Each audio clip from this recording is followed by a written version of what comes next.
Topic is receivable management. वो management जो receivable management को संभालता है उसे रिसीवेबल मैनेजमेंट कहते हैं। जस्ट सपोज आपने कोई सेल करी है और सेल ना आपने क्रेडिट पर करी है। आपने जैसे आप क्रेडिट सेल करोगे तो सामने वाले से आपको पैसे लेने होंगे, 1 मंथ बाद लेने हैं।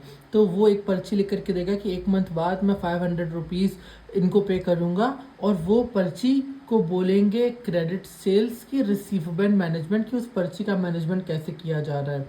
विच deals with the controlling and collecting of trade receivable arise from credit sales. Objective क्या है? Main objective is to maximise sales and profit which keep investment in receivable at maximum.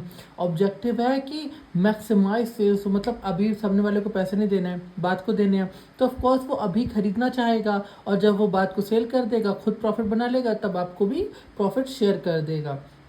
और इन सब के मैनेजमेंट को receivable management कहते हैं। Credit policy क्या रहती है? It involve decision related to credit standards, credit period and credit discount. It involve decisions, ये इन्वॉल्व करता है वो डिसीजंस को रिलेटेड टू क्रेडिट स्टैंडर्ड्स की। मान लो 30 दिन की हम छूट देते हैं, क्रेडिट पीरियड की इतने पीरियड के अंदर वो वापस आनी ही चाहिए, डेडलाइन टाइप की। और क्रेडिट कैश डिस्काउंट की अगर अभी आप पेमेंट कर देते हो तो 5% का हम डिस्काउंट दे देंगे। Credit evaluation and customer proper assessment of customer. Credit evaluation कैसे करेंगे कि जो बंदा आया है वो पैसे दे भी पाएगा या नहीं। Proper assessment of customer credit worthiness, कि बंदे कितनी कैपेसिटी है। मान लो उसने 4 लाख का माल ले लिया है, तो क्या वो 4 लाख रुपए रिटर्न कर भी पाएगा? दुकान उसकी छोटी सी है, तो क्रेडिट वर्दीनेस देखेंगे। Reduce the risk of bad debt, जिससे कम होता है बैड डेट का रिस्क। तो ये सब आता है क्रेडिट इवैल्यूएशन ऑफ कस्टमर के अंदर। और क्रेडिट रिसीवेबल्स के अंदर क्रेडिट पीरियड आ जाएगा कि length of time allow to customer for payment after the sales volume, liquidity and risk. और कैश डिस्काउंट पॉलिसी क्या रहेगी कि अगर आप तुरंत कैश देते हो तो 5% का डिस्काउंट देंगे या 10% का डिस्काउंट देंगे। Offering cash discount encourage earlier payment and speed up the cash inflow.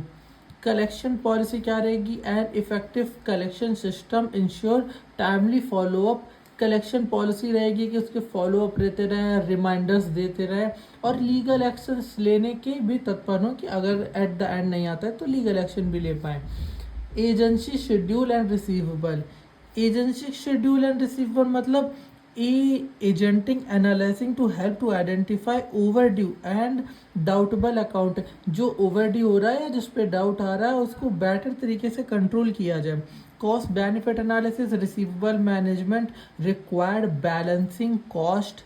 Receivable management जो होता है उसे बैलेंस आउट करना आता है कॉस्ट को, जैसे कि जितना बैड डेब्ट आ रहा है और कितना कलेक्शन आ रहा है। ऐसा तो नहीं कि हम क्रेडिट में सेल करते जा रहे हैं तो सिर्फ लॉस ही लॉस आ रहा है या फिर सिर्फ प्रॉफिट आए, ऐसा तो होगा नहीं, कुछ तो बैड डेब्ट में जाएगा ही।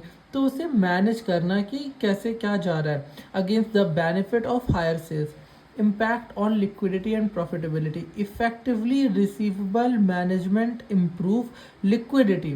अगर इफेक्टिवली हम लोग यूज़ करें रिसीवेबल मैनेजमेंट का तो लिक्विडिटी इंक्रीज कर देता है।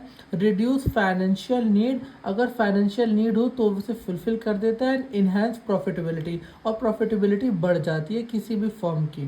तो ये टॉपिक था रिसीवेबल मैनेजमेंट का।